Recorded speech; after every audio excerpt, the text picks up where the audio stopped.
세상에, 이런 채널이 있다는 걸 왜 이제서야 알게 된 걸까요? 안녕하세요. 저는 나이 40살의 이혼녀가 된 여자입니다. 정말 제 인생에 이런 일이 생길 거라고는 전혀 생각도 하지 못했고, 제가 이혼을 하게 될 거라고는 상상도 한 적이 없었습니다.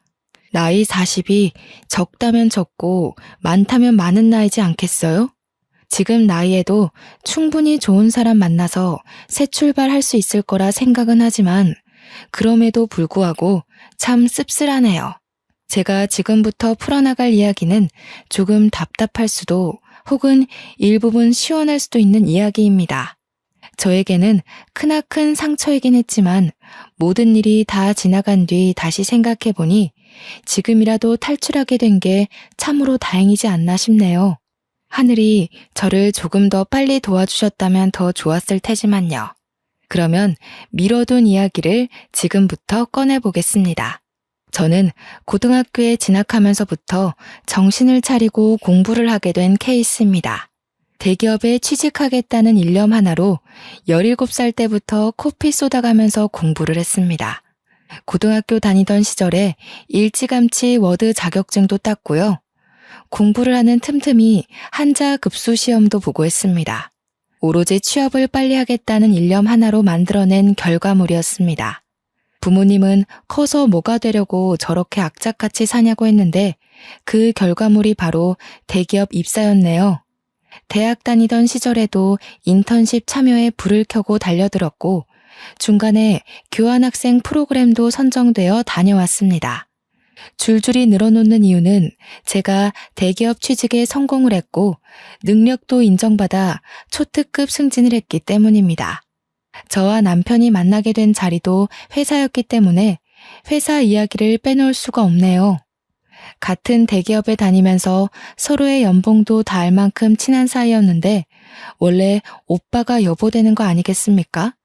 남편은 저보다 나이는 많지만 6개월 뒤늦게 입사를 했고 당연히 저보다 직급이 낮았습니다. 제가 초특급 승진을 했다고 했잖아요. 인턴도 지금 다니던 회사에서 시작했고 입사하자마자부터 큰 프로젝트에 발탁이 되어 두각을 드러냈습니다.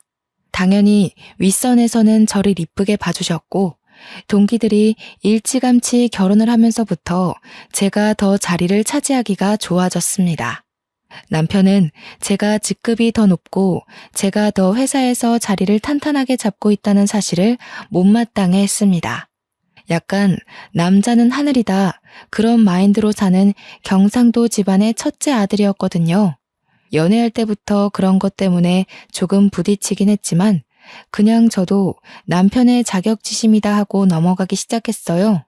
연애할 때도 그렇게 계속 제가 연봉이 더 높고 직급이 높다는 이유로 빈정거리는 빈도수가 꽤 있었거든요. 처음에는 그걸로 불같이 화도 내고 헤어지기도 했었는데 결국 남편에게 저는 필요한 사람이었기에 다시 만나게 되었습니다. 하지만 그 빈정거림이 쉽게 사라지진 않았죠. 밥을 먹으러 갈 때도 돈 더 잘 버는 네가 사라면서 비싼 초밥집 가서 밥을 먹질 않나. 그래놓고 지가 살 때는 냉동 삼겹살집 데려가고요. 커피를 마실 때도 제가 살 때는 케이크며 쿠키며 엄청나게 사서 주머니에 꾸역꾸역 챙겨가질 않나. 물론 지가 살 때는 아이스 아메리카노 한 잔 사고 끝이고요. 뭘 하려고 하면 돈 잘 버는 네가 사는 거지? 를 입에 달고 살았습니다. 처음에는 그게 너무 꼴보기 싫어서 몇 번이나 그만 만나자고 했습니다. 그런데 또 그만 만나자고 하면 저한테 빌어요. 저 아니면 안 된다고 울고 불고 매달리더라고요. 그리고 또 한동안은 그런 소리 없이 저한테 잘해줘요. 그래서 마음이 약해져서 속아 넘어가지고 하다 보니까 저도 그 빈정거림에 무뎌지더라고요. 시간이 물 흐르듯이 흐르고 어느 정도 나이가 차니까 결혼 이야기가 솔솔 나오더군요. 사실 그때까지도 저는 확신이 없었어요. 이 사람과 오래 연애하긴 했지만 결혼해서 평생을 살아야 한다고 하면 글쎄요. 매일같이 싸우기만 할 것 같고 행복하지 않을 것 같아서 결혼까지는 못하겠다고 생각했죠. 그런데 양가의 생각은 조금 달랐습니다. 시댁에서는 똑부러지고 할 일 잘하는 제가 꼭 며느리가 되었으면 한다고 몇 번이나 저를 붙잡았고요. 저희 집에서는 성격 더러운 저를 받아줄 사람은 남편뿐이라는 이유에서 결혼을 서둘렀습니다. 동기들은 죄다 결혼해서 애가 둘이고 셋인데 저는 아직 시집도 못 갔으니 조바심이 날 수밖에 없었을지도 모르죠. 그렇게 제 의사와 상관없이 결혼식 준비가 한창일 때도 남편은 저에게 모든 걸 떠맡겼습니다. 그때 저는 큰 프로젝트의 중심에 있었기에 시간이 매우 부족했음에도 불구하고 남편이 모든 걸 저에게 맡기는 바람에 결혼식 준비까지 해내야만 했어요. 왜 저한테 오롯이 다 맡겼는지 궁금하시죠? 제 취향이 까다롭거나 신부가 제일 빛나야 하는 자리니까 그런 이유도 아니고요. 단지 제가 더 돈이 많다는 이유였습니다. 돈 많은 사람이 결정권을 가져야 편하다고 지는 손 놓고 있었던 거죠. 저는 그런 남편을 전혀 이해할 수 없었고 속으로 정말 욕도 많이 했지만 좋게 생각하려고 노력했습니다. 이미 주위에도 결혼한다고 소문이 다 났고 제일 중요한 회사에서도 소문이 다 났기 때문에 이제 와서 무르기에 늦었다고 생각한 거죠. 저에게도 체면이라는 게 있으니까요. 결혼은 반반 결혼하자고 했더니 대출은 제 이름으로 받자고 하더군요. 이유는 당연히 제가 더 잘 벌기 때문이죠. 소식을 들은 친구들이 제가 아깝다면서 저를 뜯어말리기까지 했습니다. 딱 봐도 생긴 게 좀팽이 같고 속도 좁아 보이는데 그런 지옥구덩이에 가냐고 하면서요. 결혼을 한 친구들은 저에게 평생 비혼으로 커리어 지키면서 살 줄 알았다고 결국 너도 어쩔 수 없이 시집을 가는구나 하면서 안타까워했어요. 그 이야기를 듣자마자 경력 단절이 막 떠오르면서 파혼할까 싶기도 했습니다. 저도 매일 밤잠을 못 잘 정도로 엄청난 고민을 했어요. 근데 제가 이런 고민을 하는 게 티가 났는지 제 눈치를 보면서 저한테 엄청 헌신하는 척 하더라고요. 평소에도 제 기분이 나빠 보일 때 열심히 옆에서 비위를 맞춰주는 사람이긴 했거든요. 뭐 결혼 준비하면서 스트레스 받나 보지 싶었는지 뜬금없이 꽃다발을 선물로 주기도 하고 비싼 레스토랑에 데려가기도 하고요. 평소에는 선물하지 않던 비싼 브랜드의 목걸이도 선물을 해주더군요. 솔직히 그런 선물 받으니까 싫진 않았어요. 부모님 말씀대로 제 성격을 이만큼 받아줄 사람이 어디 또 있겠냐 싶기도 하면서 그냥 다들 이렇게 살겠지 하는 마음으로 결혼식까지 진행했습니다. 결혼식을 진행할 때부터 맡고 있던 프로젝트에 갑자기 스폰이 붙으면서 점점 규모가 커졌어요. 정말 신혼이라는 걸 까먹을 정도로 바빠서 회사에서 숙식을 해결해야 할 때도 있었습니다. 야근은 밥 먹듯이 하고 주위에서도 기대감이 엄청나게 컸습니다. 남편은 제가 집에 들어오지 않는 것에 대한 불만보다 제가 그 큰 프로젝트의 주축이라는 걸 더 고가워했어요. 이제 혼인신고도 했겠다. 저에 대한 자격지심을 숨기지 않고 드러냈습니다. 그게 불과 결혼한 지 3개월 만에 일어난 일이었습니다. 8개월간 이뤄진 큰 프로젝트는 엄청나게 성황한 채로 끝났습니다. 그래서 저는 성과급도 정말 상상할 수 없을 정도로 많이 받았고요. 승진 자리도 내정되었다는 소리를 들을 정도로 축하를 받았습니다. 당연히 임원급 사람들에게 들은 이야기였기에 제 승진에 토를 달 사람은 한 명도 없었습니다. 그런데 그 이야기가 남편의 부서까지 흘러들어갔고 직원들이 남편에게 축하한다고 했나 봐요. 성과급도 많이 받고 승진까지 따놓은 당상이라며 결혼하고 아주 잘 됐네. 이런 식의 칭찬이요. 자격지심이 강한 남편이 그 소리를 과연 곱게만 들었을까요? 그날 이후로 남편은 집에서든 회사에서든 저를 경쟁의 상대로 보는 건지 뭔지 저에게 아주 기분 나쁜 티를 팍팍 냈습니다. 예를 들면 회사 일에 미쳐서 집안일은 전혀 돌보지 않는다고 이야기를 하질 않나, 시댁에 전화 걸어서 제가 밥 한 끼 안 차려준다고 욕을 하질 않나 하면 시모가 저한테 전화해서는 진짜 결혼해서 밥 한 번 안 차린 게 맞냐고 물어보기까지 했어요. 아니, 회사 일이 바쁜데 어떻게 합니까? 저는 정말 제 명예를 위해서라면 어떤 일이든 해낼 수 있었거든요.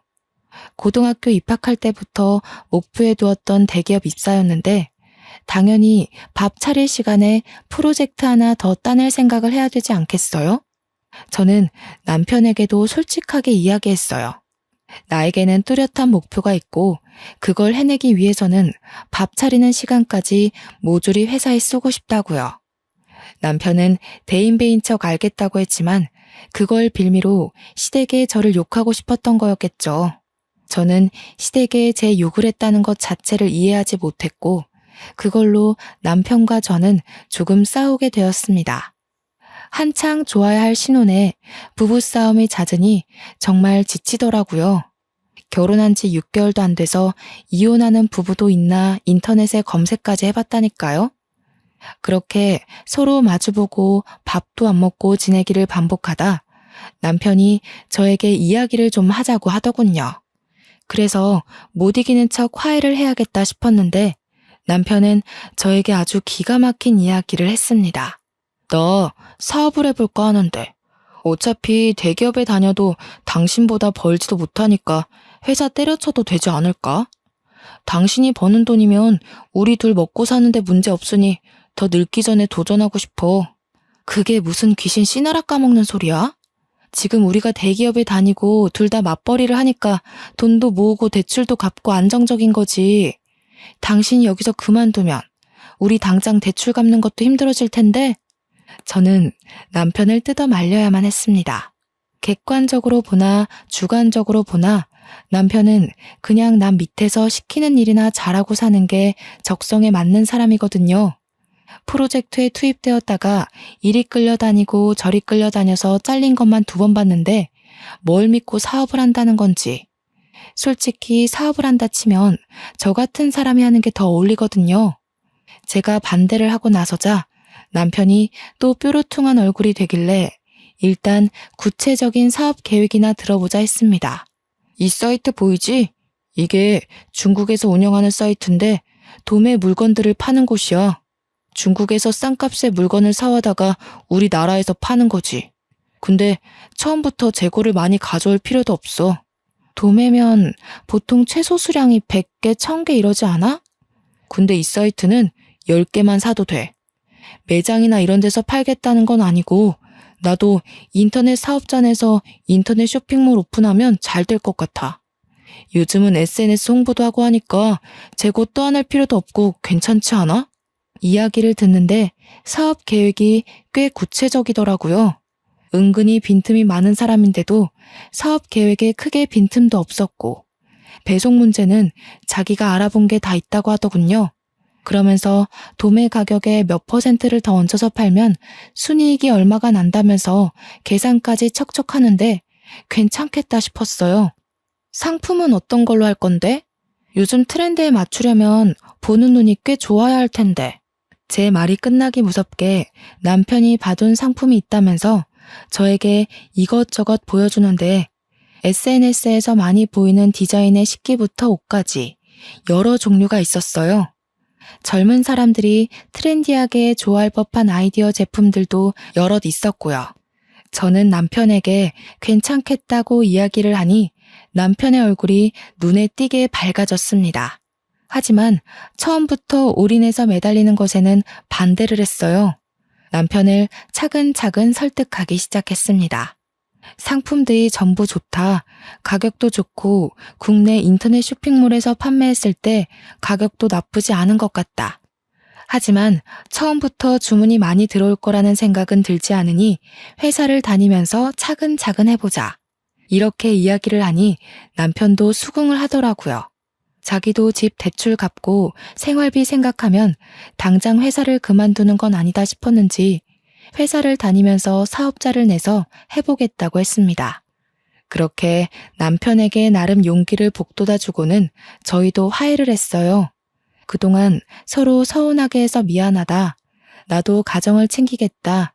너도 자격지심 그만 부려라 하면서요. 간만에 2다리 뻗고 잔 것 같네요.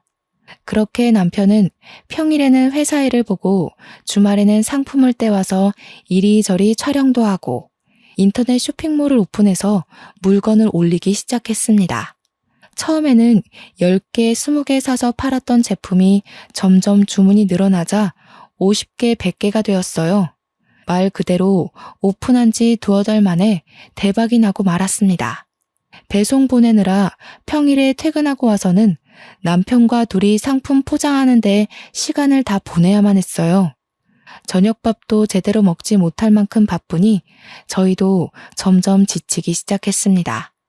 처음에는 작은 방에 물건들을 두고 재고를 파악해가면서 물건을 배송했는데 주문량이 늘어나니까 방 정리가 되지 않는 거예요. 창고를 하나 얻어서 물건을 쌓아야 할 지경이 오니까 남편도 저도 둘이서 할 수 있는 업무량이 아니다 싶었습니다. 물건 배송 나갈 걸 포장하는 와중에도 쉴 새 없이 주문이 밀려 들어왔으니까요. 트렌드가 또 얼마나 휙휙 바뀌는지 잘 아시죠? 새 물건은 계속 들어오고 집 거실까지 물건이 꽉 차서 발 디딜 틈이 없고 결국에는 집 근처에 크게 나온 지하 창고에 새를 얻어서 물건을 정리하기 시작했습니다.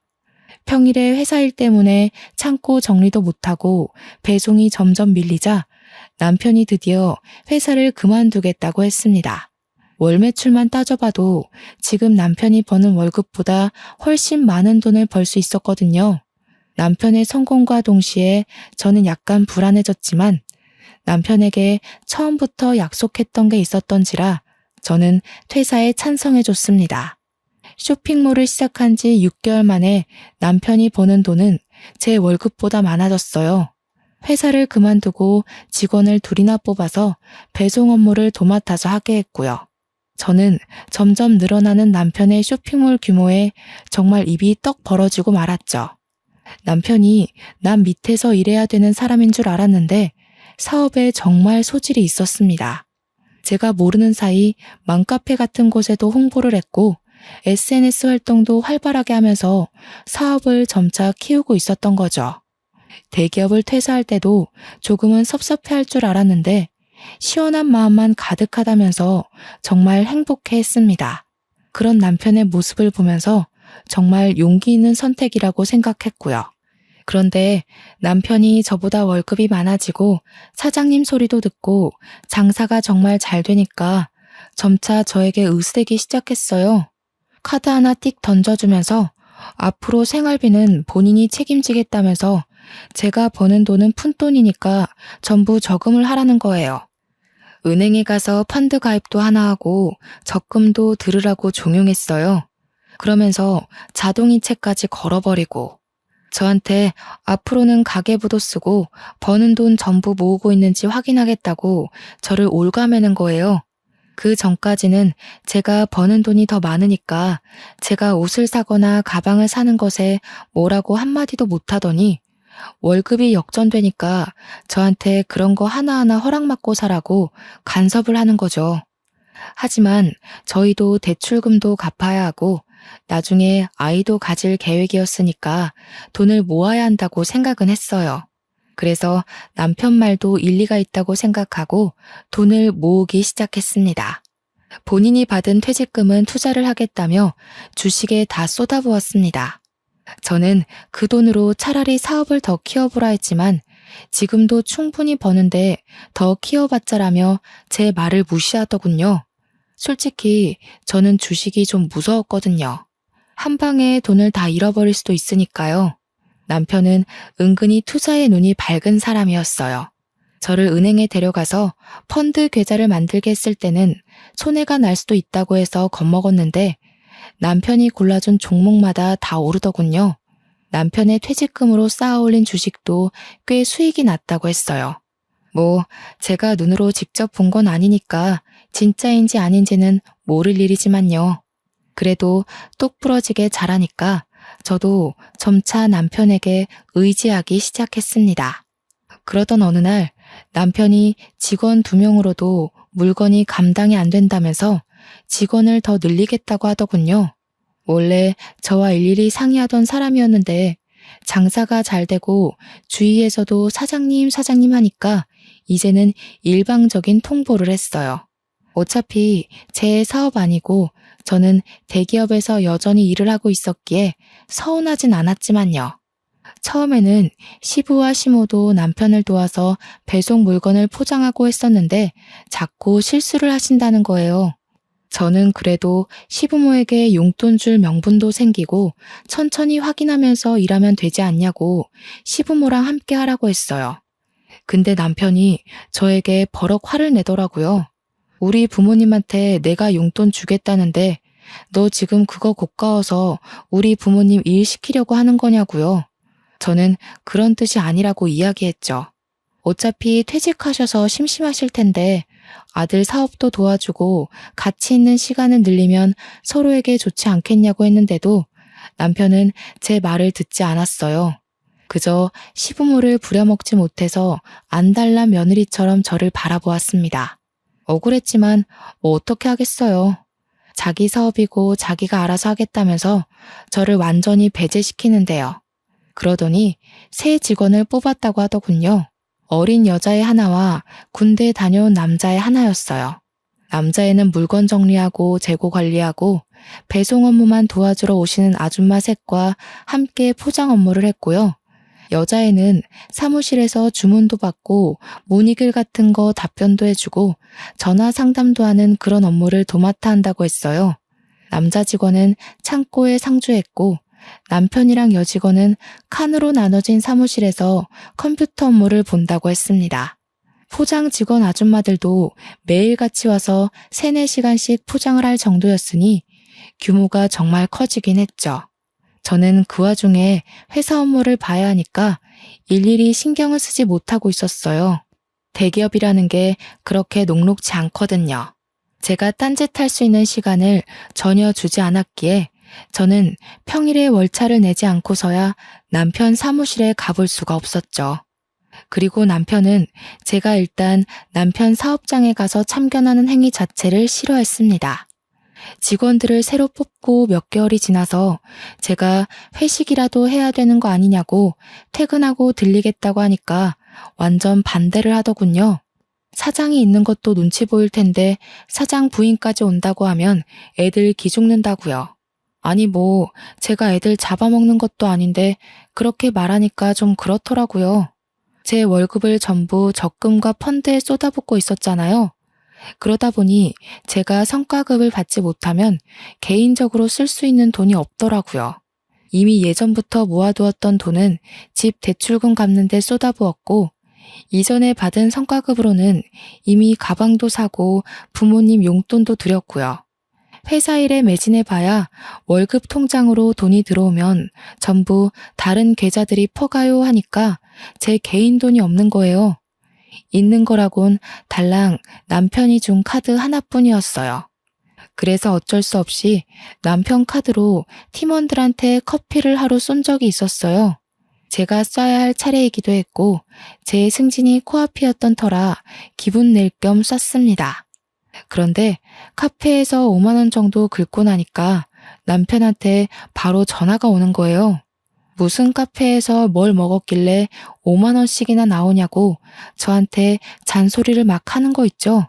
저는 너무 당황스럽고 또 한편으로는 수치스러운 마음이 들었어요. 제 한 달 월급이 600만 원이거든요. 남편이 버는 돈은 정말 1000만 원 가까이 되고요.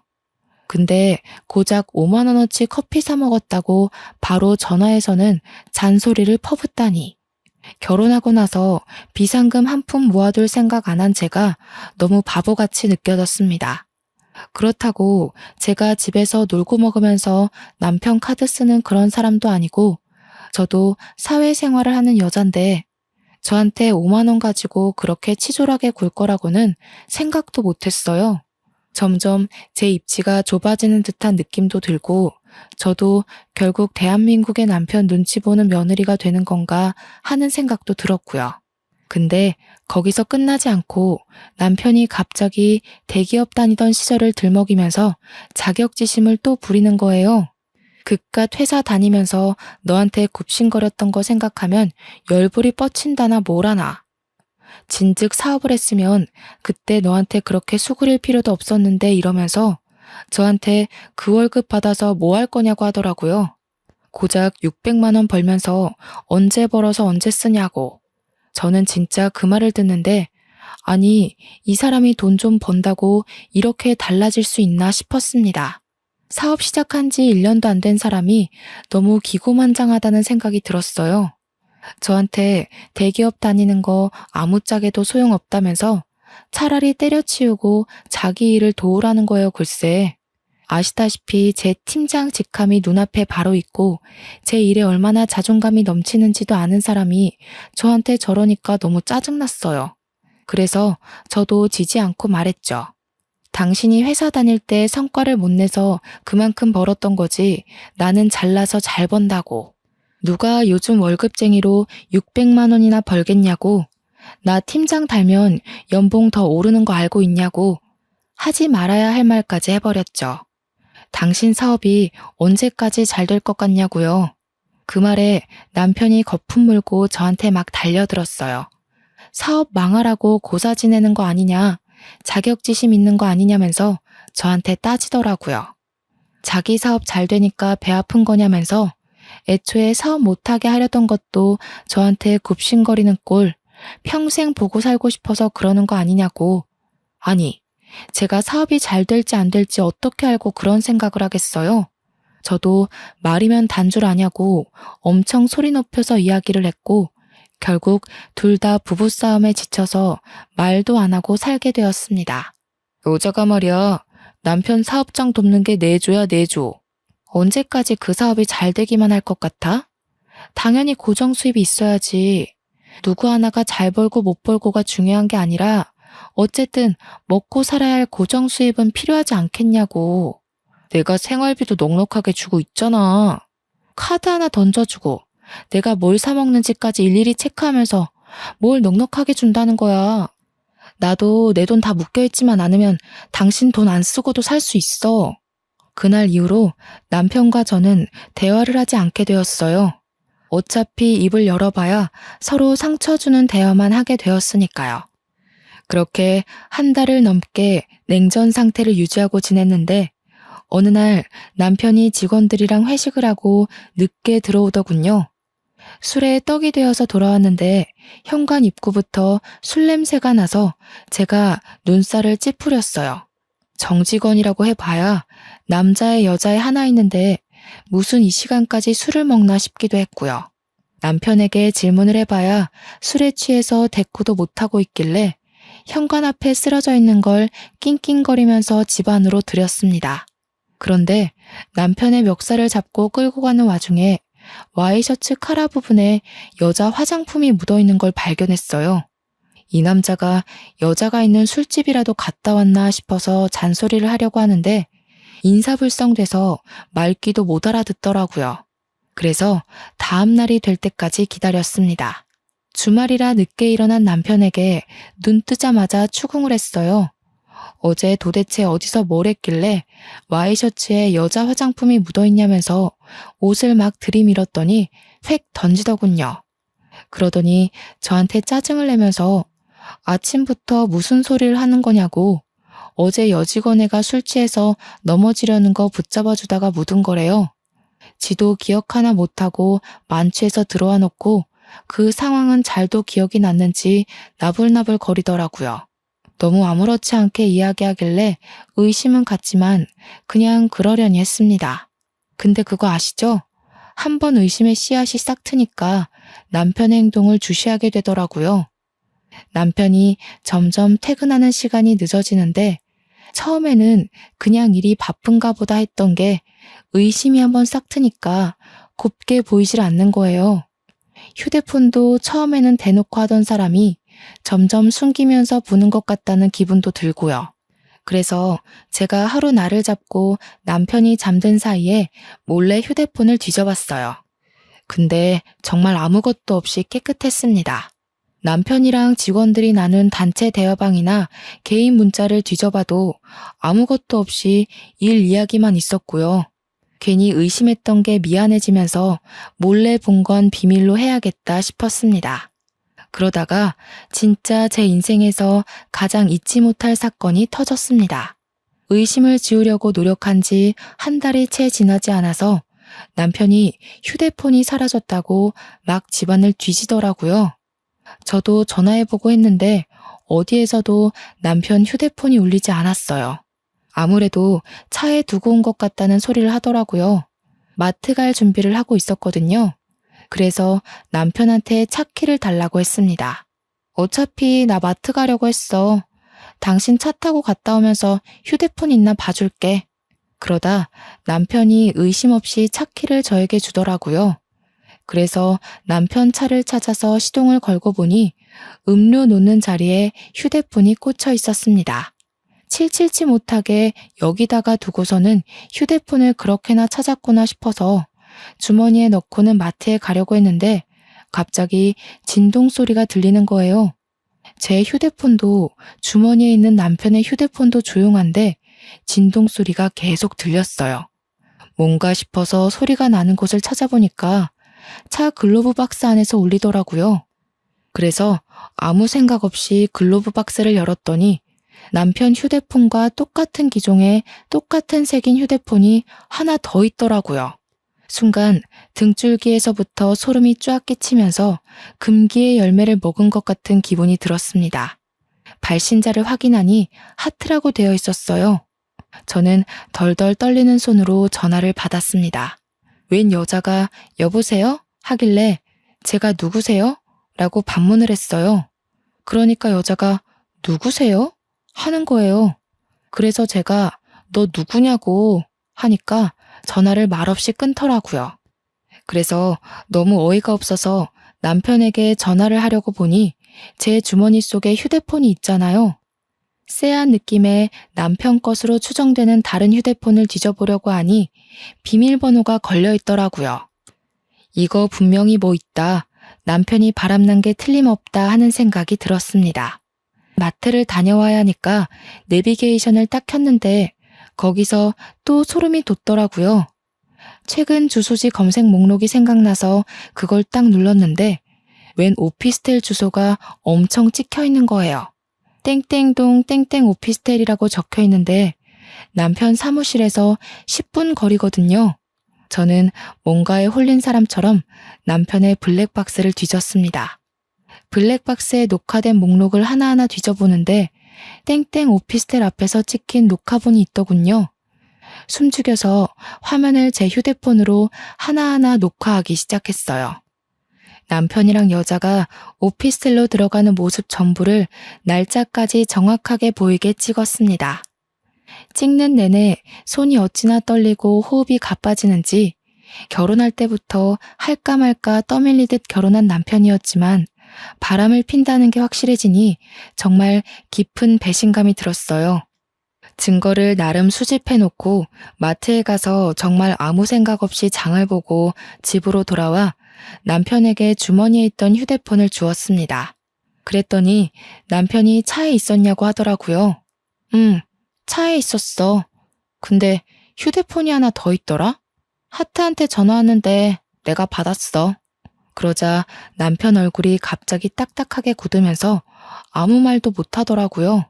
이 인간 나한테 딱 걸렸다 하는 생각이 들었죠. 근데 갑자기 표정을 싹 바꾸더니 무슨 소리냐고 웬 하트? 이러는 거 아니겠어요? 얼마나 가증스럽던지. 정말 코웃음이 뻥 하고 나올 것 같았습니다. 저는 글로브 박스에서 발견한 휴대폰도 남편에게 던졌어요. 그러자 남편이 빼도 박도 못한 증거를 들킨 것처럼 휴대폰을 양손에 쥐고 아무 말도 못하더라고요. 그 여자 누구야? 당신 회사 여직원이야? 그래서 오피스텔에 살림 차렸어? 땡땡동 땡땡 오피스텔에. 당신이랑 여자랑 들어가는 거 다 찍혔더라. 블랙박스까지 이미 다 확인하고 오는 길이니까 변명할 생각 하지 마. 오해야. 그리고 그걸 뒤져보긴 왜 뒤져봐?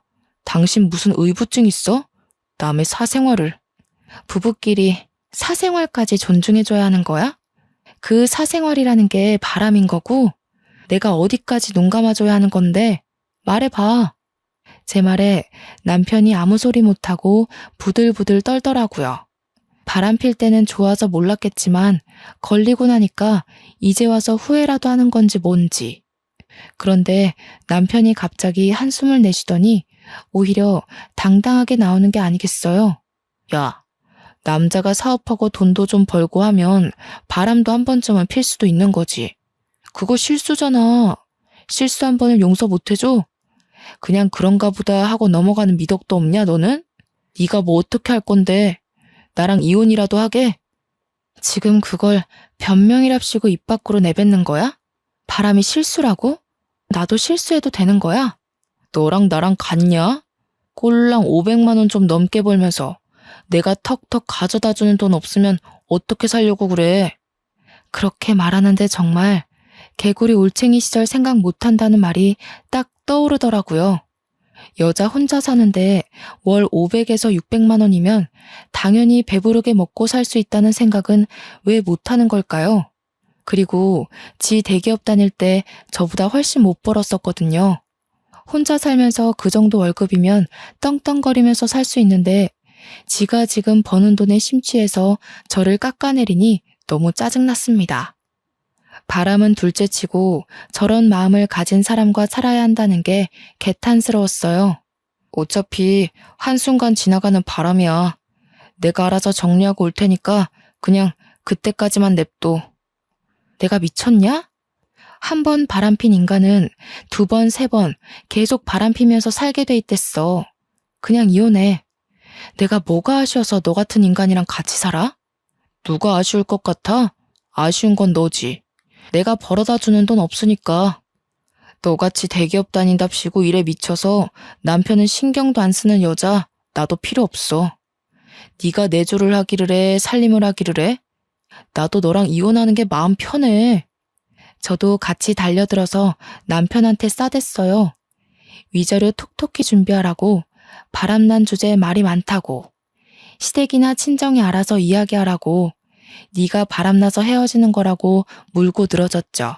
집은 제 이름으로 대출받았던 거고 갚아야 할 돈도 이제 멀지 않았기 때문에 위자료인 셈 치고 제가 들고 간다고 했어요. 머릿속으로 계산기 좀 두드려보는 것 같더니 지 손해는 아니다 싶었는지 그렇게 하고 깔끔하게 이혼하자고 하더라고요. 월급쟁이 불쌍해서 자기가 1, 2억 정도 인심 쓰듯이 주는 셈 치자고요. 끝까지 그 잘난 사업장 얼마나 가나 지켜본다 했죠. 그 여자는 제 생각대로 회사 여직원이었어요. 나이도 고작 20대 중반이던데 어쩌다 16이나 차이 나는 남자한테 빠져가지고 그렇게 인생을 망치는지. 그래도 제 업보다 생각하고 살아야죠. 유부남 꼬셔서 살림까지 차린 건데 근데 저는 그냥 넘어가면 안 되지 않겠어요?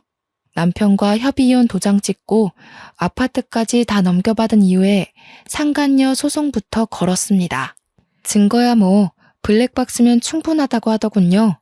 거기다가 제가 그 불륜 남녀들의 휴대폰 수사까지 맡기면 증거야 차고 넘칠 거라고 했어요.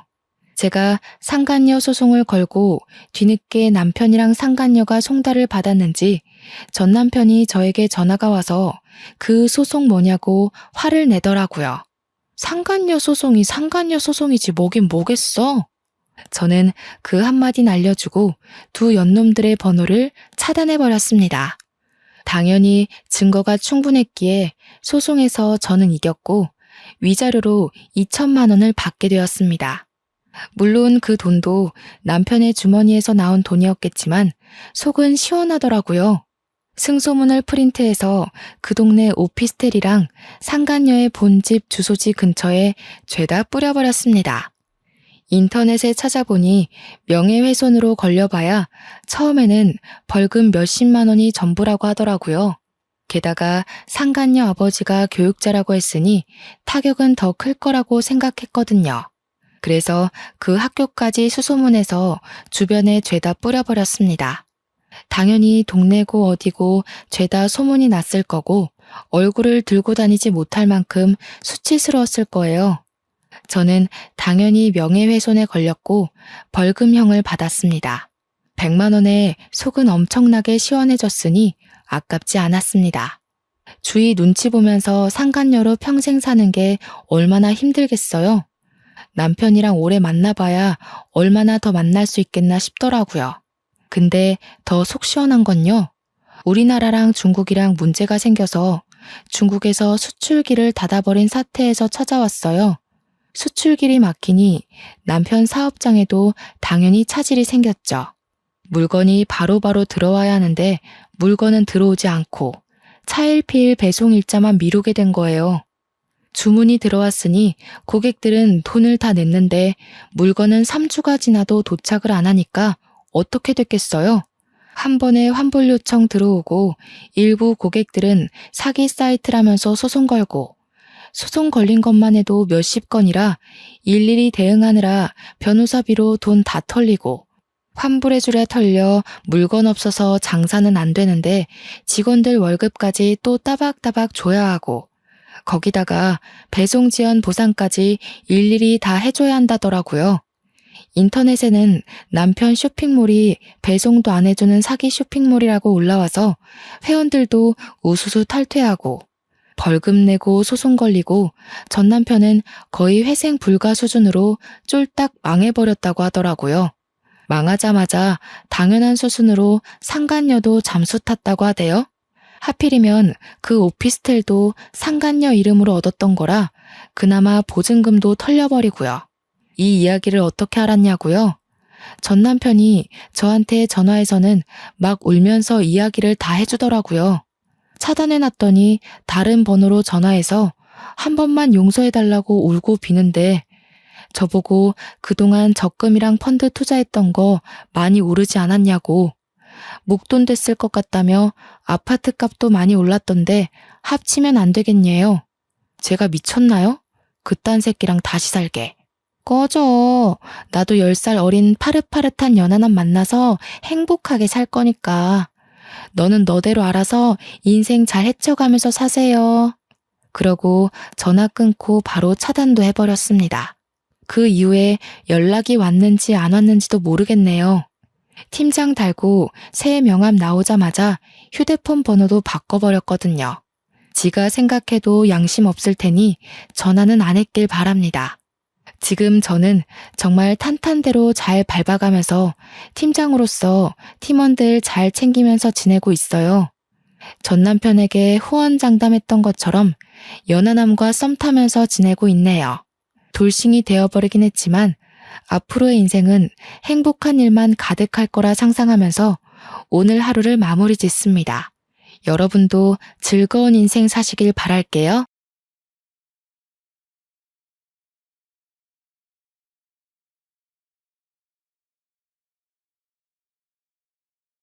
안녕하세요. 저는 요양병원에서 홀로 요양을 하며 지내고 있는 70대 노인입니다.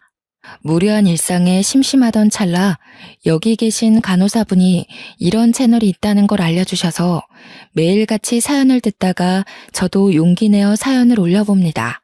글솜씨가 워낙 서툴고 재주가 없어서 어떻게 이야기를 풀어야 할지 참으로 걱정이 되네요. 할머니의 이야기가 재미가 없을까봐 걱정이 되기도 하고요. 하지만 속 안에서부터 꽁꽁 숨겨왔던 저의 지난 이야기를 속 시원히 한번 털어보려고 이렇게 한자 한자 글을 써봅니다. 모쪼록 제 인생사 이야기 들어주시고 같이 공감도 해주시고 욕도 해주시고 하면 고마울 것 같습니다. 인생살이가 참 더덥다지만 이렇게 혼자나마 요양을 하고 있으니 마음 한구석이 시린 건 어쩔 수 없네요. 저도 처음부터 이리 외롭게 살진 않았습니다. 북적북적한 가족들과의 저녁 식사도 있었고 우리 아이 손잡고 꽃가옷을 사던 시절도 있었죠. 왜 홀로 요양원에서 지내는지 궁금하시려나요? 그럼 지금부터 이야기를 시작하겠습니다. 저에게는 믿기지 않으시겠지만 자식이 셋이나 있습니다. 각자 2살 터울씩인데 듬직한 아들 둘에 곱디고 온 딸 하나가 있죠. 남편이랑 얼마나 금슬이 좋았는지 대충 짐작이 가시나요? 없는 살림에 무리해서 자식을 셋이나 놓고 살 정도로 남편과 저는 행복했습니다. 우리 배는 고라도 자식들은 항상 배가 빵빵하게 먹이면서 그렇게 살았습니다. 그래도 막내딸을 낳았을 때 우리 형편은 꽤 좋았습니다. 자식들 아프면 병원 바로 데리고 갈 수 있고 자식들이 뭘 필요로 하면 바로 사줄 수 있는 그 정도의 형편은 되었죠. 우리 첫째 아이가 10살이 되었을 때까지 우리 가족은 하루하루가 늘 행복했습니다. 동생들을 챙기는 첫째와 가운데서 개구진 모습으로 늘 장난을 치는 둘째, 그리고 애교가 넘쳐 흐르는 막내까지. 하루가 이렇게 짧은가 싶을 정도로 아이들만 보고 있으면 시간 가는 줄 몰랐습니다. 우리 가족의 사이는 정말 좋았죠. 남들이 전부 인꼬 부부 사이에서 태어난 강아지 같은 놈들이라며 부러워했어요. 주말마다 웃음이 끊이지 않는 저희 집을 기웃거리는 동네 주민들까지 있었으니 말 다 했죠. 그런데 우리 가족의 행복은 평생 가지 못했습니다. 우리 첫째 아이가 10살을 맞은 그해 겨울 갑자기 남편이 심장마비로 세상을 떠나게 되어버렸죠. 아무런 예고 없이 찾아온 심장의 정지는 우리 가족들의 행복도 정지시키고 말았습니다. 아이들은 아빠의 부재를 실감하지 못했고 저는 남편의 몫까지 책임져야 하는 무거운 어깨를 가지게 되었습니다. 아빠가 멀리 일하러 간 것이라 생각하는 아이들은 밤마다 아빠와 통화를 하게 해달라며 저를 보채곤 했습니다. 그럴 때마다 아이들에게 눈에 힘을 주며 큰 소리를 내야 했던 제 심정을 다들 이해하실까요? 그때 왜 아빠를 찾는 아이들에게 좋은 말 한마디 못해주고 화를 내야만 했는지 저도 참 후회가 되네요. 하지만 그렇게 해야 아이들이 하루빨리 아빠를 잊고 제 마음을 이해해 줄 수 있을 거라 믿었습니다. 아이들 가슴에 아빠라는 존재를 꽁꽁 묻어버리게 하는 짓이라고는 생각하지 못했죠. 다행히도 심장마비로 죽었지만 보험금을 받을 수 있었고 그 보험금 몇 푼이 우리 아이들의 대학 등록금이라 생각하고 버텼습니다. 저는 첫째 아이가 10살이었지만 갓 30살을 넘긴 나이였기에 무슨 일이든 할 수 있을 거라 믿었습니다. 그때부터 저는 생계를 책임지기 위해 발빠르게 뛰어다녀야 했어요. 저에게도 안정이라는 게 필요했고 아이들에게도 현실에 적응할 수 있는 계기가 필요했기 때문이었습니다. 제가 일을 하고 바쁘게 살아야 우리 아이들도 저만큼 바쁘게 살 수 있을 거라고 생각했어요. 그 당시에 저는 세상에 혼자 남겨진 기분이었고 아이들이 은근히 짐덩어리처럼 느껴졌기 때문에 어떻게든 움직여야만 했습니다. 내가 자리를 잡아야 우리 아이들도 자리를 찾아갈 거라고 믿었던 탓이죠. 애들은 점점 크고 돈은 더 들어가니 어떻게 돈을 벌어야 하나 고민하던 찰나에 오랜 동네 친구가 저에게 땅을 사두라고 일러주더군요. 평택에 있는 땅인데 개발이 될 거라면서 저에게 미리 사둬야 싼값에 많은 이득을 볼 수 있을 거라고 했습니다. 저는 친구만 믿고 혹해서 땅을 사버렸습니다. 남편이 저와 아이들을 위해 남겨준 보험금을 탈탈 털어서 평택의 어느 땅이라 했는지 기억도 안 나는 임야를 사들였어요. 당시 평택 땅은 정말 값이 나가지 않았기에 보험금을 탈탈 털어 사면 꽤 많은 평수의 땅을 가질 수 있었습니다. 그때 땅을 직접 보고 샀어야 했는데 오랜 친구가 저의 뒤통수를 칠 거라는 생각은 하지도 못하고 땅을 구매했죠. 나중에서야 그래 나에게 땅이 있지 하는 마음에 찾아간 평택 땅은 정말 황무지였습니다. 아무것도 없는 넓은 대지.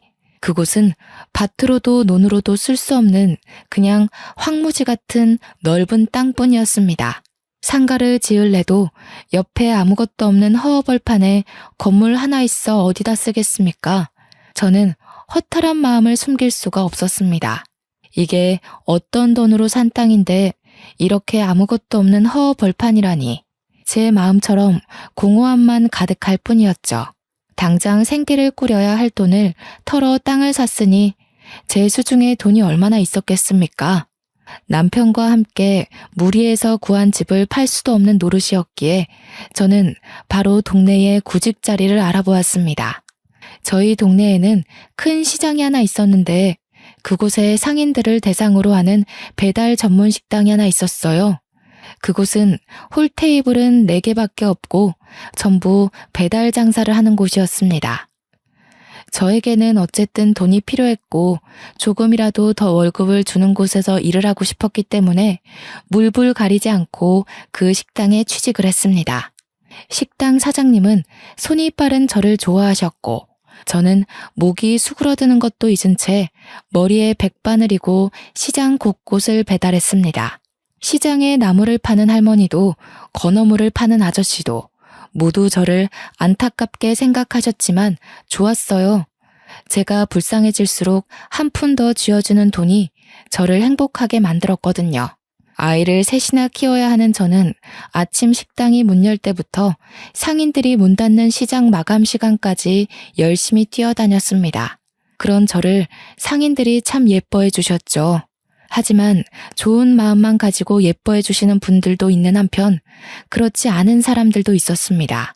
제가 정말 진절머리나게 생각하는 나무를 파는 할머니가 한 분 계셨습니다.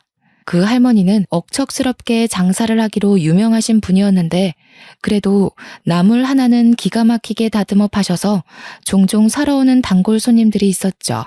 할머니는 주변 상인들에게도 꽤 미움을 받는 분이셨습니다. 아나무인에 성질머리 더럽고 욕도 잘하고 10원 한 푼까지도 지옥 끝까지 쫓아가서 받아낸다고 유명했습니다. 하지만 식당 주인이 음식 주문을 거절할 리 있겠습니까? 주인 부부는 저를 예뻐하셨지만 주문을 거절하시는 분들은 아니었죠. 그 할머니 역시 저에게 바라는 게 있어 매번 주문을 하고 저를 기다리셨습니다.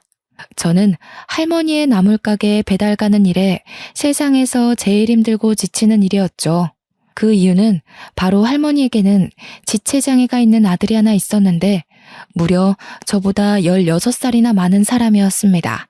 그 지체장애 아들은 할머니가 홀로 키우고 있었기 때문에 늘 나물가게 한 구석에 앉아서 혼자 장난을 치며 놀고 있었죠. 집에 두고 다닐 수가 없어 나물가게에 데리고 다닌다며 저한테 쓱 들이미시는데 제가 얼마나 놀랐는지 몰라요. 자네, 애가 셋이나 딸린 과부라며? 우리 아들이 정신이 좀 어려서 그렇지 아주 듬직한 놈이야. 지 마누라 생기면 아주 마누라만 졸졸 쫓아다닐 놈이라고. 등치만 컸지 정신이 딱 자네 아이들하고 비슷할 것 같은데 애 하나 더 키워보는 셈치고 우리 아들이랑 살아보는 게 어때? 내가 나물 팔아서 건물도 올린 거 알지? 저는 너무 놀래서 아니라고 손사래를 쳤지만 나물 파시는 할머니는 그런 저에게 부끄러워하지 말라면서 자기 좋을 대로 생각하셨어요. 아무리 제가 애가 셋이 딸린 과부라도 그렇지 어떻게 지체장애가 있는 아들까지 돌보라며 데려가라는 말을 할 수 있겠습니까? 저는 저를 무시한 것뿐만 아니라 본인 아들을 짐덩이로 생각하는 할머니를 피해 다닐 수밖에 없었습니다. 그런데 문득 제 가슴에 그런 비수가 꽂히더군요. 제가 저의 아이들을 짐덩이로 생각했었다는 그런 비수요. 저에게 꾸준히 나물할머니는 재혼 이야기를 꺼내셨고 결국 저는 남편이 아직도 그립고 아이들이 있어서 생각 없다고 딱 잘라 이야기했습니다. 하지만 할머니는 그 이야기조차 못 들은 척 하시면서 저에게 계속해서 아들을 들이미셨습니다. 아들은 저를 자꾸 마주치니 어느 날부턴가 제가 배달을 가면 제 옆에서 서성이기도 하고 힘으로 저를 잡아당기기도 했습니다. 그럴 때마다 저는 정말 무섭기도 하고 소름이 끼치기도 해서 도망가고 싶어 죽을 지경이었습니다. 할머니는 밥값을 자꾸 미적이며 지불했습니다. 조금이라도 아들과 대화를 해보라는 이유에서였죠. 제가 계속해서 싫다, 부담스럽다, 저한테 이러지 마시라고 대꾸를 했지만 할머니는 콧방귀만 끼셨습니다. 저에게 돈이 없어서 식당 배달 일을 하는 주제에 눈이 너무 높아서 큰일이라는 겁니다. 결국 저는 식당 주인에게 이야기를 했지만 돌아오는 대답은 뭐 뻔했죠. 주문이 들어왔는데 거절을 할 수가 없다는 그런 이야기요. 저는 그 뒤로 더욱 단단히 정신을 차리고 배달을 다녔습니다. 혹여라도 할머니의 아들이 저에게 힘으로 무섭게 군다면 중요 부위라도 발로 차고 눈이라도 찔러서 도망쳐야겠다는 생각만 했죠. 그러던 어느 날 할머니가 저에게 이야기하시더군요. 작작 좀 튕기고 우리 아들 이제 좀 받아줄 때가 되지 않았나? 애가 셋이나 딸린 과부 주제에 뭘 자꾸 도망가고 앉았어? 어디 가도 이런 혼처 구하기 힘들어. 내가 자네 이름으로 건물 올려준다니까. 주위 이야기를 들어보니 할머니도 아들 치료비로 돈이 많이 나가는 상태라 건물 같은 건 올리지도 못했다고 하더군요. 저를 속이며 어떻게든 저를 아들과 엮으려는 심산이었던 거죠. 제가 건물을 준다고 하면 냉큼 혼인신고라도 할 줄 알았는지 쉼없이 들먹이는데 제가 넘어가질 않으니 조바심이 난 눈치였습니다. 그러면서 저에게 우리 아들한테 웃어주는 바람에 아들이 저를 색시로 생각하고 있다는 미친 소리까지 내뱉더라고요. 저는 할머니한테 도대체 저한테 왜 이러시는 거냐고, 저는 죽어도 싫다고 하지 않았냐고 음흉하게 저를 보는 것도 너무 소름 끼친다고 했습니다. 제가 큰 소리를 내면서 거절하자 지체장애가 있는 아들은 힘껏 수그러들고 할머니는 씩씩거리면서 저한테 소쿠리를 던지시려고 했어요. 그때 옆 가게에 있던 건어물 가게 사장님께서 할머니한테 소리를 질러주셨습니다. 할매, 노망 났어? 왜 자꾸 싫다는 사람한테 저 등신을 들이밀어? 할매나 평생 저 등신 수발 들면서 살아. 애꿎은 사람한테 자꾸 떠넘기려고 하지 말고. 나물 할머니는 말 다 했냐며 건어물 가게 사장님과 싸우려고 하셨습니다. 저를 은근히 흘겨보시면서 애 셋이나 딸린 거 받아주겠다는데 뭐 저리 고기 한 척 튕기고 앉아있냐고 하시더군요. 건어물 가게 사장님은 저에게 욕받다며 그냥 무시하고 가라고 저한테 최대한 배달을 오지 말라고 했습니다. 그게 제 마음대로 되는 건 아니지만 알겠다고 하고 떠났죠. 한 3일 정도 정말 주문을 하지 않던 나물할머니가 갑자기 주문을 하셨더라고요. 사장님은 저에게 무척이나 미안해 하셨지만 그래도 일이니 어쩌겠어요. 평소에도 제가 나타나면 어떻게든 저를 끌고 가려고 했던 할머니와 은근히 제 옆을 빙빙 도는 아들 때문에 걱정이 됐지만 그래도 용기 내서 갔습니다. 세상에 더러운 일이 얼마나 많은데 그깟 결혼 좀 들이댔다고 내가 배달을 피해서야 되겠나 하는 마음이었죠. 주변 상인분들도 더러 저를 도와주셨기 때문에 걱정하지 말자는 생각으로 할머니 가게에 도착을 했습니다. 할머니는 화장실을 가신 건지 소쿠리 안에 음식값이 들어있었습니다. 저는 돈만 챙기고 음식을 내려놓고 나오려고 했는데 할머니 아들이 제 옆에 불쑥 나타나더니 저를 힘으로 막 끌고 가는 것이 아니겠어요. 저는 너무 놀라서 소리도 못 지르고 잡아당겨지는 대로 질질 끌려갔습니다. 가게 문 일부가 셔터에 내려가 있었는데 그 안쪽으로 저를 확 밀어넣는 겁니다. 그때서야 저는 정말 두려움을 느끼게 되었습니다. 이곳에서 무슨 일이 일어나도 셔터 안쪽 어두운 공간이라 보이지도 않겠다 싶었거든요. 순간 할머니가 일부러 화장실을 간다고 자리를 비운 건가 싶기도 했습니다. 아들이 힘으로 저를 어떻게든 해보려고 하면 할머니가 그 꼴을 보고 당장 결혼해라, 우리 아들을 깨어냈다 할 것 같았거든요. 저는 필사적으로 아들을 발로 차며 소리를 질렀습니다. 셔터 안쪽에서 소리를 치니 바깥에는 잘 들리지 않는 것 같더라고요. 저는 목이 쉬어라 계속해서 소리를 쳤습니다. 제발 살려주세요, 도와주세요 하면서 말이죠. 나중에는 눈물까지 나더라고요. 힘이 어찌나 센지 저한테 아무 말도 않고 죽죽 힘만 써대는데 정말 도망다니고 발버둥 치는 것도 한계가 있다는 걸 알았습니다. 옆에 있던 건어물 가게 사장님이 가게 안쪽이 소란스럽자 무슨 일 있나 싶어서 오셨다가 제가 소리치는 걸 듣고 아들의 뒤통수를 때려주셨어요. 깜짝 놀란 할머니 아들이 건어물 가게 사장님을 째려보자 사장님이 근처 상인들 다 들으라고 큰 소리를 쳤습니다. 어디 지네 엄마한테 못된 것만 쳐 배워가지고 이따위 짓을 하냐면서 동네 사람들 다 이 집 피해 다니라고 고래고래 소리를 치셨어요. 그러자 음식을 시켜놓고 나타나지도 않던 나물할머니가 헐레벌떡 뛰쳐나오더니 아니 무슨 그런 소리를 하고 다니냐고 건어물 가게 사장님이랑 싸우더라고요. 저는 그때 확신했습니다. 나물할머니가 이 모든 일을 꾸며놓고 일부러 나타나지 않았다는 것을 말이죠. 저는 서러움에 엉엉 울면서 가게에 돌아왔고 제가 배달을 가서 돌아오지 않으니 걱정하셨던 사장님 부부는 제 꼴을 보고 깜짝 놀라셨습니다. 그러더니 저한테 미안하다고 진심으로 사과를 하시며 배달일에서 빼주시고 저를 주방으로 돌려주셨습니다. 다행히 인원을 더 뽑으려고 했었다면서 주방에서 일을 해주는 게 좋겠다고 했어요. 며칠 뒤에 나물 할머니가 가게까지 찾아와서 일을 어찌 이리 크게 만드냐고 그냥 우리 아들이랑 결혼하면 됐잖아 라며 적반하장으로 굴었습니다. 가게 사장님은 할머니에게 소금을 뿌리면서 노망난 할매 주문 안 받아줄 거라면서 아들을 보호소에 보내던지 하라고 소리치셨죠.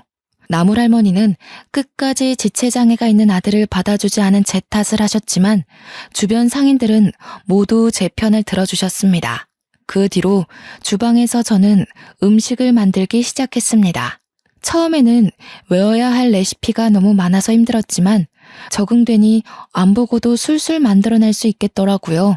식당 일이 끝나면 항상 남은 반찬들을 싸주시는 사장님 부부 덕에 애들 먹일 반찬과 밥을 넉넉히 챙길 수 있었습니다. 아이 셋을 키우느라 힘들지 하시면서 간혹 고기도 몰래 내어주실 때는 정말 제가 인복이 있는 사람이구나 하는 걸 느낄 수 있었죠. 배려도 얼마나 많이 해주시는지 아이들의 소풍날이나 운동회 날에도 제가 아이들 도시락을 쌀 수 있도록 가게 주방을 내어주시는 분들이셨습니다. 제 아이들이 가게에 놀러오면 손에 꼭 1,000원이라도 쥐어주시던 사장님 부부셨어요. 우리 애들 정말 배 한 번 골아본 적 없이 든든하게 채워가면서 공부시켰습니다. 물론 과외나 학원 같은 데는 못 보내봤지만 애들이 알아서 스스로 공부를 잘해주었습니다. 다들 자식 농사 잘 지었다고 어찌 저리 똑똑하냐고 비법이 뭐냐고 물어볼 정도였어요. 우리 남편 닮았으니 똑똑하죠.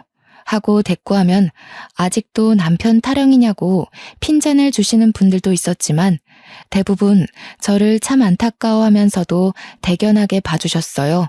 시간이 흐르고 흘러도 저는 항상 제자리를 지키며 음식을 만들었습니다. 적어도 우리 막내가 20살이 될 때까지만이라도 일을 해야 밥을 마음껏 먹일 수 있을 텐데 하는 마음에서 버텨냈어요. 손에 화상을 입고 식당 일을 한다며 무시당하고 술 취한 취객이며 상인들이며 모두 저를 힘들게 할 때에도 저는 아이들을 생각하며 버텼습니다. 아침에 아이들 셋이서 알아서 양치질을 하고 옷을 꺼내 입고 가방을 챙겨서 학교를 다녀오고 집에 돌아와 시간을 보내며 공부하고 저녁밥은 아침에 나오기 전에 차려둔 차갑게 식은 그 밥을 아무런 불평 없이 먹고 제가 퇴근해서 돌아오면 그제서야 씻고 자는 우리 아이들. 너무 일찌감치 세상을 알아버린 탓에 철이 들어버린 아이들을 생각하면서 눈물도 꾹 참아내며 버텼습니다. 저는 그래야만 했어요. 남편을 일찍 보냈다는 이유로 그렇게 버텨야만 했습니다. 저는 그렇게 둘째 아이가 고등학교 3학년이 될 때까지 10년을 식당에서 일을 했습니다. 아이들이 중고등학생이 되니 정말 힘이 들긴 했습니다. 사춘기가 심하게 온 아이들은 엄마가 해준 게 뭐냐는 이야기를 서슴없이 내뱉기도 했고 저에게 돈이나 내놓으라며 날강도 짓을 하기도 했습니다. 한창 사랑이 필요한 시기에 제가 돈을 번다는 이유로 바빴으니 아이들이 저에게 낯을 가려도 할 말이 없는 수준이었죠. 저는 그런 아이들에게 회초리도 들어보고 사탕 발린 말로 달래보기도 했지만 사실 쉽지 않더군요. 점점 커진 아들 둘은 저에게 대면대면하게 굴었고 막내딸은 저에게 살갑게 하고 싶어 했지만 머뭇거리더군요. 그래도 저는 아이들을 키워내기 위해 어쩔 수 없는 선택이었다고 저 스스로를 변호할 수밖에 없었죠. 둘째 아이의 수능이 가까워진 어느 날 저는 식당을 인수받게 되었습니다. 사장님 부부는 식당 일 하면서 돈 많이 벌었다고 저에게 이 자리 이 가격으로 주기 쉽지 않다고 하셨어요. 제가 일하면서도 매출을 확인했을 때 정말 장사가 잘 됨을 느끼기도 했고 사장님이 이제 외국 가서 자식들이랑 살 거라고 정리하는 걸 보니 저도 혹했습니다. 그래서 참 우리 아들의 대학 등록금 모아두었던 적금을 깨서 식당을 인수했습니다. 어차피 돈이야 벌면 된다고 생각했던 거죠. 첫째 아들은 바로 군대에 가버렸습니다. 제가 식당 인수받느라 돈을 썼기 때문에 군대에 가서 돈이라도 모아오겠다는 말을 남기고 떠났습니다. 홀로 논산훈련소에 도착했다며 저에게 전화가 왔을 때는 정말 가슴이 미어지는 기분이 들었죠. 아들은 덤덤했습니다. 저에게 돈 많이 벌어두라며 군대에서 착실하게 모아오겠다며 대한민국 남자들은 누구나 가는 거라고 오히려 저를 안심시키더군요. 그러면서 저에게 그동안 말도 안 듣고 엇나가서 죄송하다고 했습니다. 저에게 대면대면했던 아들들이지만 그래도 공부 하나는 착실하게 했던 놈들이라 저는 그런 마음 갖지 말라고 했어요.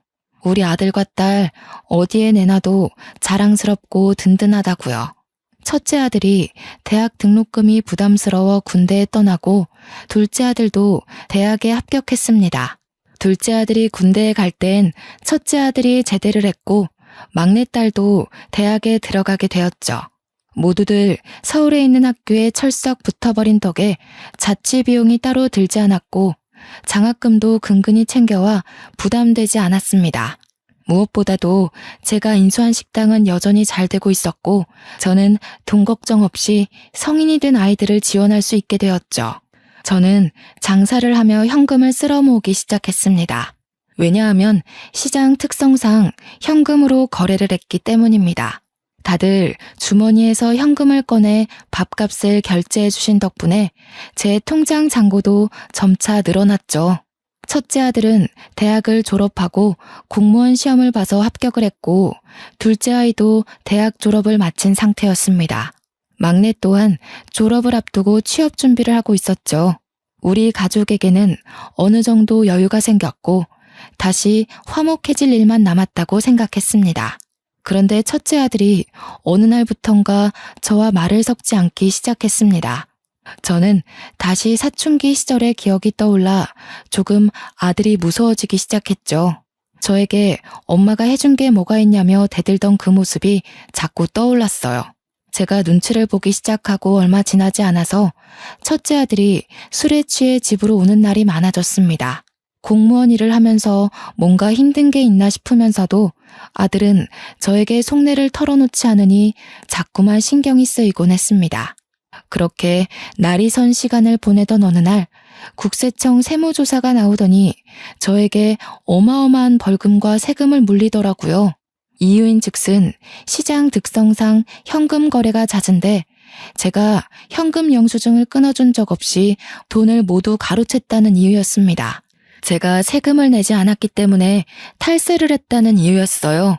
저는 단지 무식해서 몰랐던 것뿐인데 그걸 해야 된다는 걸 놓친 것뿐인데 저에게 벌금과 세금을 물리니 억울했습니다. 앞으로는 꼬박꼬박 할게요 라고 몇 번이고 용서를 구했지만 나란 일 하는 사람들이 호락호락하지 않더군요. 이전 사장님도 저와 똑같이 장사를 했는데 왜 저한테만 이러는지 이해를 할 수 없었지만 제가 잘못한 거라고 하니 참았습니다. 그런데 일이 거기서 끝이 아니었어요. 탈세는 제가 했는데 우리 첫째 아들에게도 꼬리표가 따라붙기 시작한 것이었습니다. 제가 탈세 혐의를 받자 세금 업무를 보던 아들은 근무하던 곳에서 엄청난 압박을 받았다고 하더군요. 그러더니 결국 버티지 못하고 그 귀한 공무원 자리를 내려놓고 허구한 날 집에서 술만 처먹다가 저를 원망하며 시간을 보냈습니다. 저 때문에 근무지에서 버틸 수가 없었다면서 왜 탈세를 했냐고 울면서 저에게 이야기를 하는데 저는 할 수 있는 말이 없었습니다. 제가 할 수 있는 일이란 아들에게 매일 아침 술값을 쥐어주고 출근하는 것뿐이었어요. 아들은 저에게 탈세한 더러운 돈이라고 하면서도 그 술값을 챙겨 술을 마셨습니다. 첫째 아들이 망가져가는 사이 둘째 아들은 중소기업에 취직해서 착실한 하루를 보냈고 막내딸은 백화점에 취직했습니다. 각자 자리에서 열심히 일을 하는 동안에도 첫째는 자긴 결혼도 못할 거라면서 술에 취해 살다가 간암에 걸리고 말았습니다. 술을 그렇게 마셔댔으니 당연히 몸이 성치 않을 것이라 생각을 하면서도 아들을 살피지 못한 제가 죄인이었죠. 일이 바쁘다는 이유로 술만 먹는 아들에게 잔소리 한번 못한 저는 가남이라는 아들의 말에 오열을 할 수밖에 없었습니다. 그때도 아들은 제 탓을 하더라고요. 엄마가 술값을 쥐어주지만 않았어도 이렇게 술을 먹지 않았을 거라고요. 나이 30살의 가남이라 하니 저는 정말 하늘이 무너지는 기분이었습니다. 우리 아들 나이에 저는 과부가 되었는데 우리 아들은 나이 30살에 가남에 걸리는구나. 이게 무슨 개떡 같은 운명인가 하면서요. 저는 현실을 잊고 싶어 더욱 식당 일에 매달렸습니다. 그럴수록 우리 아들은 말라갔고 죽어갔습니다. 결국 투병 생활을 하느라 저는 모아두었던 모든 돈을 꺼내어 최고의 의료진에게 치료를 받을 수 있도록 노력했습니다. 하지만 아들은 이미 자기 인생을 비관하기 시작했고 살 이유가 없다면서 하나둘 손에서 모든 걸 놓았습니다. 살아내려는 의지가 없으니 당연히 병마와의 싸움에서 지고 말았습니다. 투병 2년 만에 우리 아들은 아버지가 있는 하늘나라로 떠나버렸죠. 저는 큰아들을 그렇게 보내고 하염없이 울었습니다. 하늘은 뭐가 그리 급해서 우리 아들 한창 나이에 데려가느냐고. 내가 이렇게 고생고생하며 하루를 버티고 사는데 어찌 이런 시련을 주시냐고 원망을 했죠. 하지만 시간은 또 흐르더군요. 첫째 아들이 그렇게 허망하게 세상을 떠났지만 그래도 뱅뱅 도는 시계는 여전히 움직이고 있었습니다. 둘째 아들과 막내딸도 나이가 차니 결혼을 하겠다고 했습니다. 저는 첫째 아들이 죽은 것이 마음속 깊이 상처로 남았지만 며느리도 생기고 사이도 생기니 다시 일어날 수 있었습니다. 새 출발을 한다는 마음으로 살아보기로 결심했죠. 손주들 많이 낳고 북적북적하게 잘 살아다오 하는 말로 두 아이를 시집장가 보냈습니다. 제 말이 씨가 됐는지 막내딸내는 아들 하나 딸 하나 낳고 잘 살고 있었는데 아들네 집에서는 도통 아이 소식이 없었습니다. 저는 시어머니가 시집살이 시킨다는 소리를 듣지 않기 위해서 며느리에게 단 한 번도 아이로 스트레스를 주지 않았습니다. 아이를 낳지 않고 살아가는 사람들도 있다고 하니 그냥 그런가 보다 하고 넘어갔어요. 물론 아들을 똑 닮은 손주를 보고 싶은 마음이 있었음에도 제가 잔소리를 하는 순간 시가에서 귀찮게 한다는 이야기를 들을까봐 꾹 참았어요. 하지만 궁금한 건 어쩔 수 없어 은근히 며느리에게 한번 물어보니 며느리가 제게 성질을 팍 내더라고요. 우리 아들이 불임이었던 것이었어요. 씨가 없는 수박이라고 그러더군요. 아이를 가질 수 없는 몸이라고 병원에 가서 검사까지 했다고 하는데 저는 정말 믿을 수가 없었습니다. 우리 아들이 불임이라는 소리는 정말 첫째 아들이 가남이라고 선고를 받았을 때랑 비슷한 충격을 저에게 주었습니다. 어찌하여 시간이 흐를수록 저에게 이런 시련만 닥쳐오는지 믿을 수가 없었습니다. 며느리는 저에게 아들이 불임이라 요즘 관계가 소원하다고 하더군요. 제가 하는 모든 게 다 간섭 같고 귀찮다고 했어요. 저는 그런 며느리에게 아무 말도 해줄 수가 없었습니다. 우리 아들이 불임인데 제가 뭐라 위로를 덧붙이겠나요? 며느리에게 바깥에서 아이를 낳아오라고 할 수도 없는 처지 아니겠습니까? 저는 모든 걸 감내하며 버텨야 된다고 생각했습니다. 시간이 지날수록 통장 잔고는 불어나지만 외로워지는 건 어쩔 수가 없었습니다. 그런데 이 불임인 아들놈이 아주 미친 짓을 하고 다녔더라고요. 며느리랑 관계가 소원해지니 다른 곳으로 눈을 돌렸던 것이죠. 바람을 피고 다니다가 며느리에게 딱 걸리고 말았던 것입니다. 지 말로는 씨 없는 수박이라 바람을 펴도 들킬 일 없을 거라고 생각했다며 변명을 하는데 정말 이게 제가 알던 아들이 맞나 싶었습니다. 어떻게 그런 이유로 바람을 필 수가 있습니까? 며느리는 아이도 못 가지는 걸 받아들이면서 살고 있었는데 며느리가 몇 개월을 단단히 벼르고 있었는지 증거 자료까지 아주 빼도 박도 못하게 준비를 했더군요. 결국 아들은 집에서 쫓겨나고 저희 집으로 오게 되었습니다. 바보 천치 같은 놈을 저는 어쩔 수 없이 받아줄 수밖에 없었죠. 아들이 저희 집으로 오고 며칠 지나지 않아 소장이 날라왔습니다. 이혼 소송에 위자료까지 싹 물어주고 재산 분할까지 해주고 나니 아들은 빈털터리가 되었습니다. 그 와중에 며느리는 아들과 바람핀 여자에게 상간녀 소송까지 걸었더군요. 어느 날 모르는 여자가 집에 찾아와 저에게 상간녀 소송에 걸렸다고 해서 알았습니다. 저도 당신 아들이 유부남인지 모르고 속아서 만났던 거예요. 제가 왜 상간녀 소송에 걸려야 하는지, 이 돈을 물어내야 하는지도 모르겠거든요. 저도 사기당한 거니까 당신 아들이 돈 물어내게 하라고요. 그러면서 저에게 소송에서 졌다고 돈을 물어내라는 판결문을 확 던지는데 눈이 돌아버릴 것 같았습니다. 어디 유부남이 총각 행세를 하고 여자를 꼬시고 다닌단 말입니까? 저는 아들이 정말 미친놈처럼 보였습니다. 아들은 결국 상간녀에게 돈까지 쥐어주고 말았죠. 덕분에 빈털터리가 되었습니다. 저는 이 꼴이 어딘가 익숙했습니다. 우리 첫째 아들 생각이 나더라고요. 그래서 둘째에게 이야기했습니다. 절대 술은 먹지 말라고. 너네 형 생각해서 술은 먹지 말라고 했습니다. 하지만 그게 쉬운 일은 아니었습니다. 아들과 며느리는 같은 회사에서 만나 연애를 하고 결혼을 했던 터라 아직도 같은 회사에 다니고 있었거든요. 미리 준비했던 며느리는 남편이 불륜을 저질렀다는 사실을 회사에 이야기했고 결국 아들은 회사에서도 쫓겨나고 말았습니다. 모든 걸 다 잃어버린 아들은 망연자실할 수밖에 없었죠. 퇴사 명령을 받고 퇴직금 몇 푼 챙겨 나온 아들은 집 밖으로 나오길 거부했습니다. 저는 아들에게 식당 일이라도 도우며 살라고 했지만 아들은 들은 척도 하지 않았습니다. 저에게도 그리 힘들었던 시절이 있었기에 아들 스스로 알을 깨고 나오기를 기다려주기로 마음을 먹었죠. 딸은 그때까지도 백화점에서 여전히 일을 하고 있었는데 애를 둘이나 낳고 워킹맘으로 사는 게 쉬운 일이 아니라며 고민을 하고 있었습니다. 큰아들이 죽은 지 1년도 지나지 않아 둘째까지 사고를 친 마당에 막내딸이 저에게 돈을 빌려달라고 하더군요. 저는 이미 탈세 때문에 세금을 나눠서 내고 있었던 중이라 큰 돈을 내어줄 만한 상황이 되지 않았습니다. 그래서 딸에게 솔직하게 이야기해라. 얼마가 필요하고 어떤 일 때문에 그러냐고 물어봤습니다. 딸은 우물쭈물하면서 저에게 실토했죠. 사실은 남편 몰래 빚이 좀 있어서 그래요. 돈 좀 빌려주세요. 아니, 사위 몰래 빚을 질 일이 뭐가 있어. 사위가 돈을 안 벌어다 주는 것도 아니고 애들 키우면서 빠듯한 것도 아니지 않니? 엄마, 그냥 돈 좀 빌려주면 안 돼요? 엄마 현금 쓸어 담는다고 소문났던데 그거 세금도 나눠서 내는 거잖아. 나 진짜 급하단 말이야.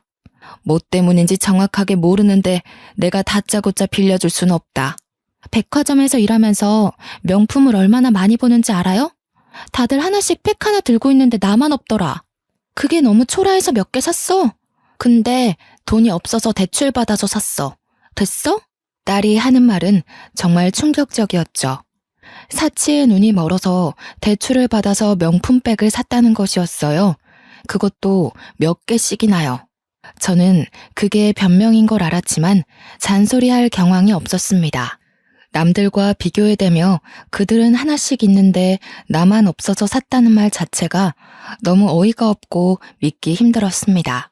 그들은 그들의 형편대로 맞춰서 사는 것이고 너는 너대로 살아야지 라고 말하고 싶었지만 딸아이는 이미 잔뜩 흥분해 있는 상태였어요. 그러면서 저에게 딱 5천만 원만 빌려달라고 하는 겁니다. 내가 5천만 원이 어디 있니? 네가 산 명품들 팔아서 갚으면 되겠구나. 그러니까 저한테 가방을 어찌 파냐며 팔아도 그값 안 나온다고 팔아봐야 반값이라고 저한테 울면서 읍소를 하는 겁니다. 5천만 원만 빌려주면 아무 일 없었다는 듯 살 수 있다고 하면서 제발 한 번만 도와달라고요. 그러자 옆에 있던 아들이 셀쭉 입을 내밀면서 막내한테 5천만 원 주면 자기한테도 줘야 하는 거 아니냐고 말을 덧붙이더군요. 저는 화들짝 놀라 아들을 쳐다보았습니다. 그러자 저한테 막내만 5천만 원 주면 자기는 소송을 걸겠다고 큰 소리를 치는 게 아니겠어요. 그러더니 둘이 싸우기 시작하더군요. 제가 늙으면 누가 모실 것 같냐고 하면서 서로 돈 내놔라 하면서 싸우는데 그때 제 나이가 60을 넘겼을 때입니다. 둘째 아들이야 제가 데리고 산다 치지만 막내딸은 자식도 둘씩이나 있고 아직 유치원 다니는 애들이니까 마음에 걸려서 둘째 아들 몰래 딸에게만 돈을 빌려주었습니다. 그런데 아들이 제 통장을 우연히 확인했고 이체 내역을 보더니 유산 상속한 거냐고 노발대발 저에게 화를 내면서 난리를 치더군요. 자기한테도 5천만 원을 줘야 공평하다는 이야기였습니다. 저는 이미 딸을 도와준 것도 모든 걸 다 털어져 준 것이었는데 그러더니 아들이 저에게 그 식당 이제 장사 안 되지 않냐고 벌써 몇십 년이나 된 곳인데 리모델링 하나 안 해서 낡아 빠지지 않았냐고 하더군요. 요즘 전통시장이 얼마나 발전하고 있는데 아직도 그런 한밭집을 운영하고 있냐 하는데 아들 말이 틀린 게 하나 없더라고요. 시장도 현대화됐고 젊은 애들도 많이 오는데 저는 사장님에게 물려받은 그 모습과 다를 게 전혀 없는 모습으로 장사를 하고 있었습니다. 아들은 제가 흔들리자 저에게 가게를 팔아버리라고 종용했습니다. 그러더니 판돈으로 자기 사업을 할 수 있게 도와달라고 하더군요. 저는 고민하던 와중에 그 자리를 탐내는 사람을 알게 되었고 권리금까지 두둑하게 챙겨서 가게를 정리했습니다. 가게를 정리하는 시원섭섭한 마음이 드는데 속도 모르는 아들놈은 좋다고 잘 팔았다고 돈 잘 챙겼냐고 하더군요. 아들이 저에게 사업자금을 빌려달라 계속 이야기를 해댔고 저는 귀가 아파 결국 5천만 원을 빌려주기로 했습니다. 근데 저한테 무슨 서류에 사인을 해달라고 하더군요. 그래서 이게 무슨 서류냐 하니 제가 아들에게 돈을 빌려주었다는 각서 같은 거라고 했습니다. 차용증 같은 거라고 걱정 말고 사인을 좀 해달라고 하길래 딸과 다르게 아들은 정말 갚을 생각인가 싶어서 사인을 해주었습니다. 그렇게 아들은 사업을 시작했고 엄청나게 바쁘게 지냈습니다.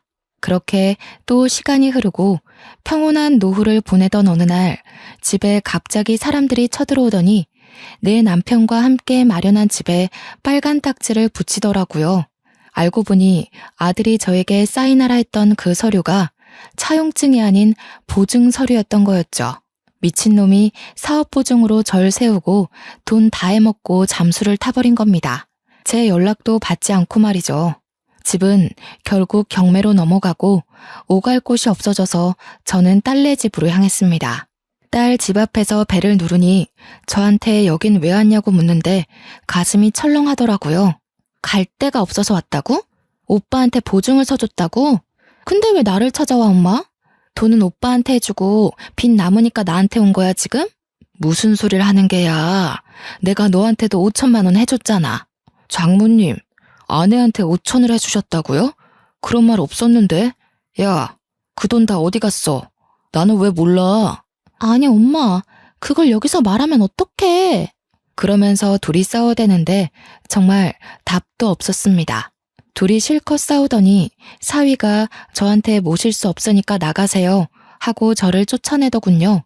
딸도 문을 쾅 닫아버리는데 이게 무슨 일인가 싶고 결국 저는 오갈 데가 없어서 동네 경로원 같은 데서 잠이 들었습니다. 다음날 아침에 일찍부터 온 주민센터 직원이 저에게 여기서 뭐 하시냐고 하길래 부끄러워 도망치려 했습니다.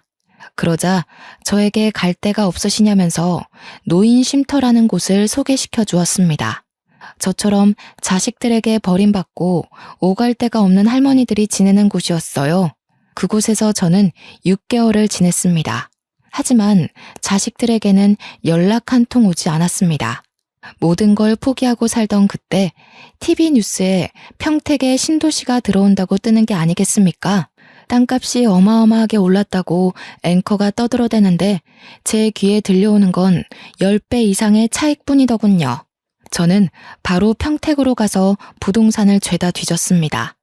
제 땅이 딱 신도시 아파트가 들어오는 알박기 자리라고 시세보다도 더 많이 받을 수 있다고 하더군요. 저는 바로 큰 건설업체 대표와 미팅을 하게 되었고 엄청 비싸게 그 땅을 팔아치울 수 있었습니다.